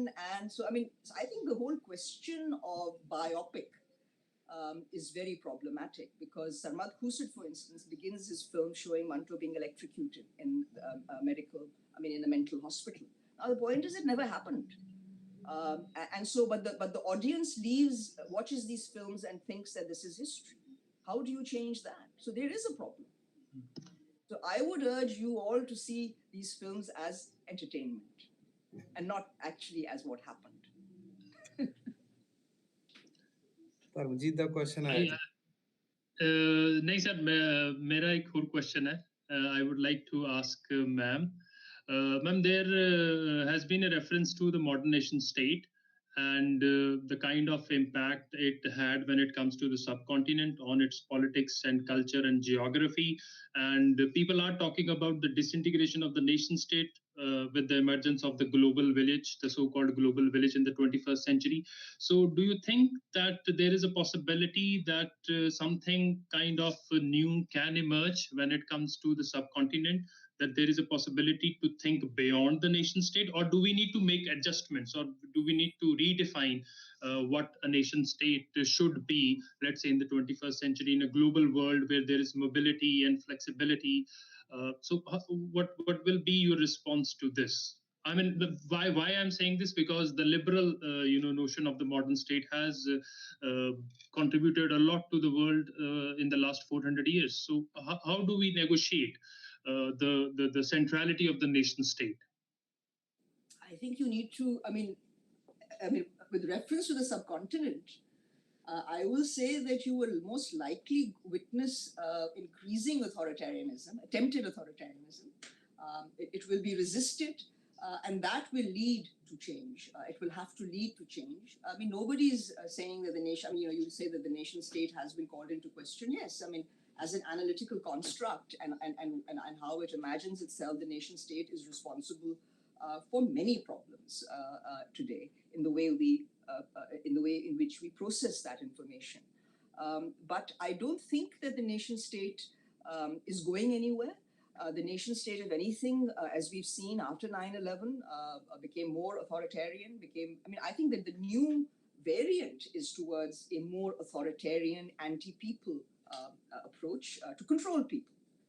And this is particularly so in countries with a colonial past, where the police is steeped in colonial thinking, where the thinking is that the people need to be controlled and managed, not assisted and facilitated.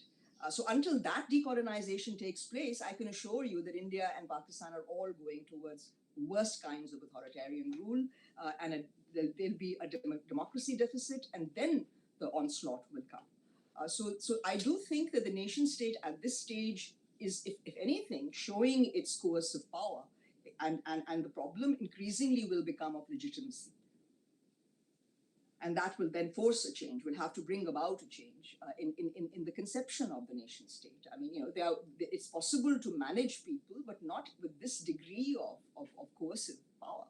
You have to have some measure of genuine support. I mean, that was the very idea that justifies the nation state's powers. I mean, it's really the support of the people.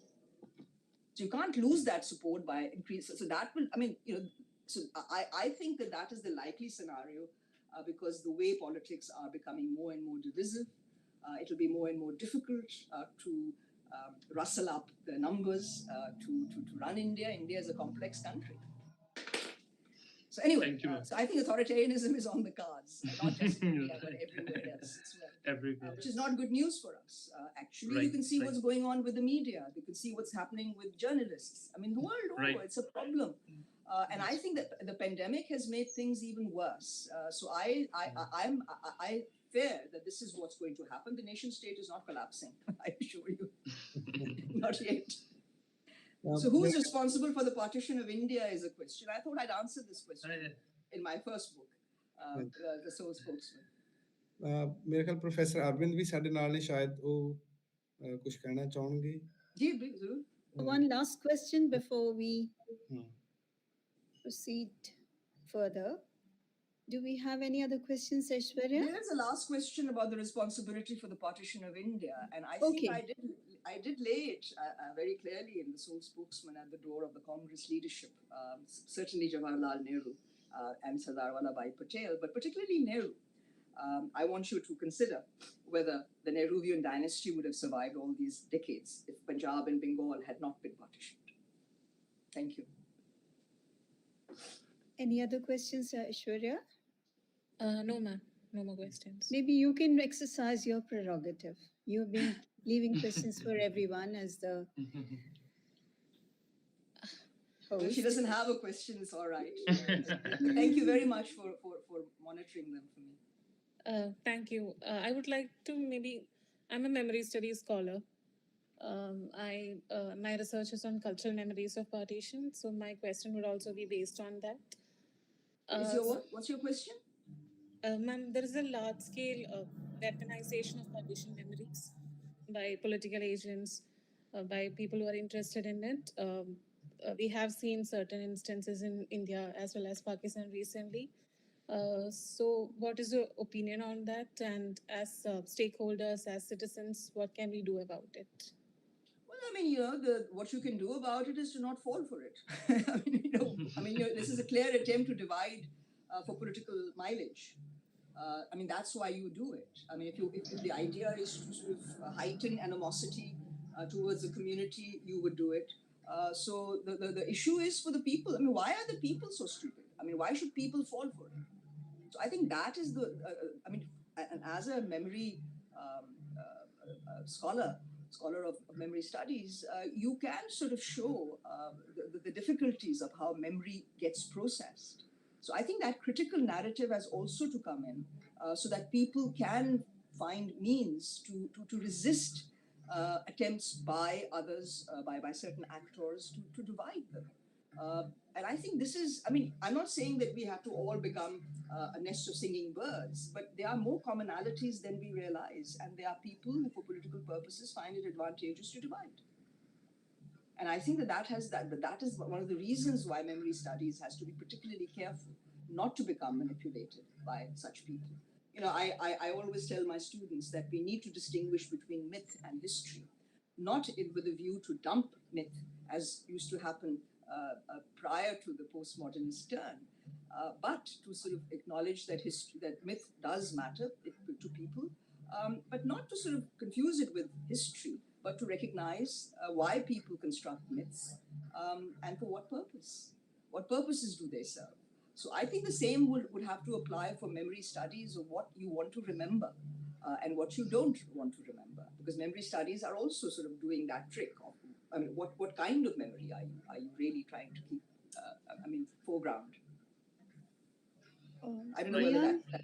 Yeah. May I ask a question related to what Aishwarya has asked, because it relates to her work and she's not posed that. Now, there are certain narratives which are recorded only in people's memories. for instance, she's working on the Mapullas of Mamallapuram, right, Aishwarya? Am I pronouncing it right? Mamallapuram? Malappuram.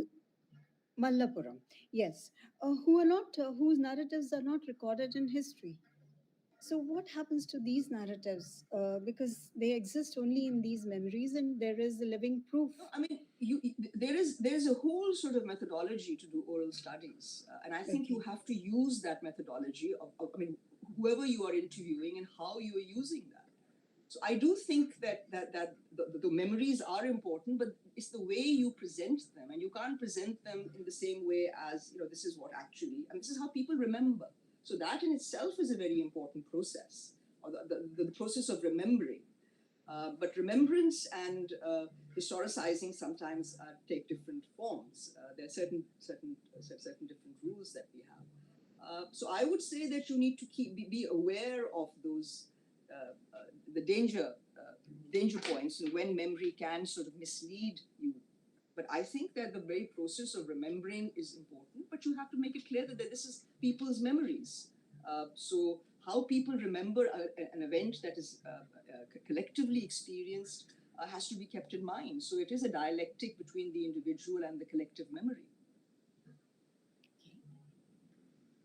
I mean, to what extent does an individual memory either corroborate or go against the collective memory of an event like the Mapla Rebellion in the 1920s?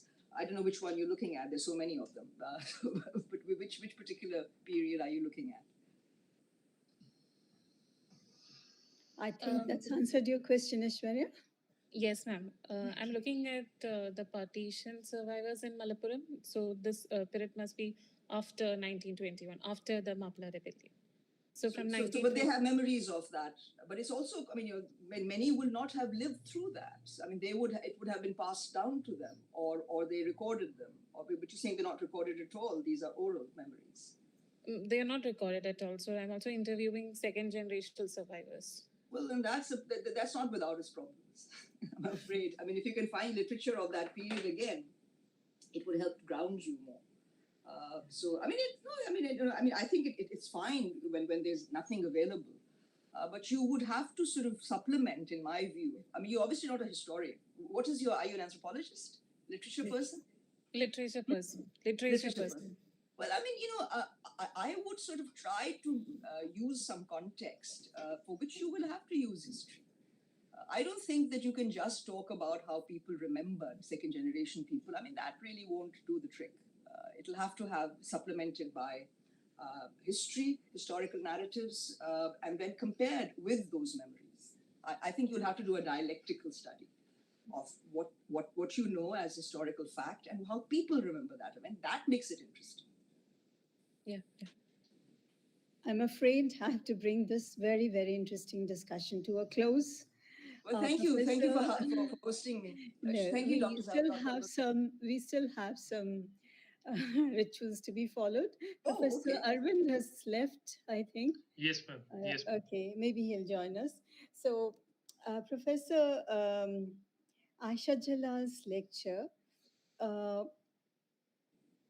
the widespread belief about religious difference and rise of communalism as a cause of partition. But Professor Aisha Jalal's lecture demystified this widely prevalent understanding of religion or communalism as a cause for partition by deconstructing the meaning of religion, a category constructed in the 19th century that overrode its early meaning as piety, making an important distinction between religion as faith and religion as social identity, which establishes boundaries.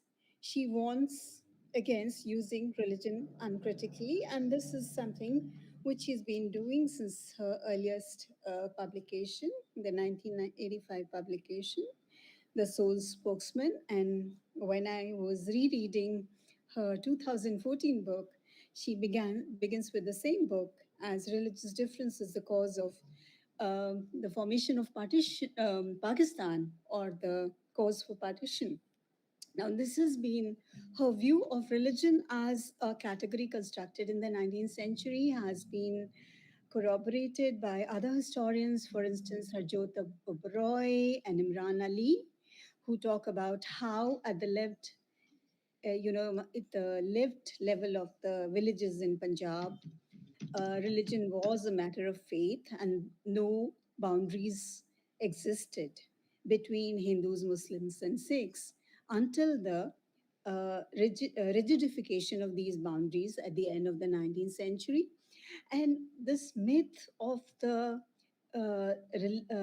civilizational difference, religious difference, the communal difference that you talk about. And I was thinking of Professor Alok Bhalla, the literary scholar, the Indian literary scholar who has translated a lot of Manto Saab's works. When he in a very early article, I think in the 90s, in Economic and Political Weekly, he again completely poo-pooed this myth of the civilizational, the teleological explanation, as he calls it, of the civilizational difference between Hindus and Muslims as a cause of partition. Now, the work, I know memories are not very reliable, but all the memory histories which we ourselves have collected for our partition archive and which are available on different partition archives, people don't talk about differences. People talk about going to Peer's Mazars. I interviewed one of my aunts and she said, ना मैं मेरी तो सहेलियां सारी पंजाब मुसलमान थी, मैं तो पीर के मज़ारों में जाती थी. So this is evidence from people who talk about there being no boundaries. And as Professor Arvind rightly pointed out, there's less difference between the two Punjabs than between different parts of India. Apart from the linguistic difference, Well, also cultural difference. There's more in common between Punjabi and Hindu Muslims and Punjabi Muslims and Sikhs than Punjabi Muslims and Tamil Muslims or Bengali Muslims. So Absolutely. I think that we really need desperately to get out of our old ways of thinking. Absolutely. So I think there is much more to be gained across the board. And we have, as I said, we are heading towards what I fear will be more authoritarian rule, more curbs on our freedoms as is happening. So we need to change our ways of thinking and forge new communities. Absolutely. And who says that you are always born into communities? What about the communities of like-minded people that you forge? I think this is what I would leave you with. Exactly. And the reasons that you've given from your one, the three Zs, Zan, Zar, and Zameen. Again, yeah, that led to partition rather than. Exactly. The tragedy is कि ये जो violence हुआ था, or if you look at the legal records of Punjab, it's clear कि इन तीनों में सबसे ज़्यादा cases होते हैं. और Zan, Zar, or Zameen are the three main areas of legal disputation. And we Punjabis are very disputatious. The records are all around these three. So when the breakdown occurred, when people discovered that they were on the wrong side of the divide, those who happened to have ammunition, and they were frequently demobbed soldiers of World War II, they played a very crucial role in the violence. The violence was really not orchestrated by any central committee. It was really localized. And you grabbed those who were on the wrong side of the divide, their property. So ये zan, zar और ज़मीन का ही किस्सा था. और मैं एक और बात कहना चाहती हूँ कि पंजाब में what we don't realize is that even though the urban areas में बहुत violence हुआ, rural areas में ज़्यादा हुआ. और इसीलिए Punjab became the sort of the rivers of blood that we know flowed at the time. So yes, I think Zan, Zar, or Zameen rather than Mazhab was far more important. So we need to look at the material culture, and we have just spent too much time with this religion, and we're not coming up with any real explanation. What are you coming up with? Fanaticism? I don't think the people who carried out the killings in partition during the partition were motivated by religion. And even if they thought they were, why should their actions be dignified by the category of support for the entire community? I condemn them. And I think that we need to condemn them rather than think that because they're communal, they had to be there. So where is the autonomy of us as subjects? I think we need to. This is the only way we are going to be able to change it.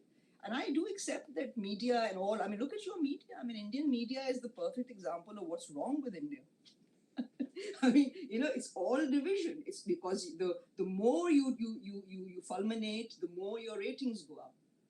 So I think that this is a serious problem. There's a need to hold back now and regulate. I think I'm a believer that social media is a problem, unregulated, and all this divisiveness. And I mean, if you've been following American news, you'll discover that Facebook has finally been nailed as actually deliberately promoting divisive politics. So if we are witnessing this, and where is our pushback? Well, I think Dr. Singh and all of you are doing the right thing ताकि हम एक दूसरे के साथ और बात कर सकें और आप कुछ जरा समझें कि उधर भी क्या लोग क्या सोच रहे हैं. आप कहते तो हैं कि पंजाब को हम एक ही समझते हैं, मगर आप उनकी सोच भी देख लें. बहुत से लोग हैं जिनको. So I think that there should be more interaction until they clamp down on this as well, which may happen. Right. So I do think that you will discover कि like-mindedness की भी बहुत ज़रूरी है ताकि हम खुद अपने solutions ढूंढें. Because otherwise, I mean, if the future is to just continue repeating those things, फिर कुछ नहीं बनेगा. Right. It's my pleasant duty to thank our distinguished speaker, Professor Aisha Jalal. Well, thank you I've so been much. long familiar with her work, but at last I get to hear her live online, maybe another time in person. Yes. So thank you for the scintillating, that's the word that comes to my mind. Well, thank you so lecture. much. I'm glad it worked And out. the And discussion अगली that दफा आप अगर कभी मुझे बुलाना चाहें और उर्दू में बात करना चाहें तो मैं समझती बिल्कुल, आप गुफ्तगू हमारे होनी आए चाहिए. थे. लेक्चर मत करवाइए. मैं समझती हूँ गुफ्तगू करेंगे, बिल्कुल.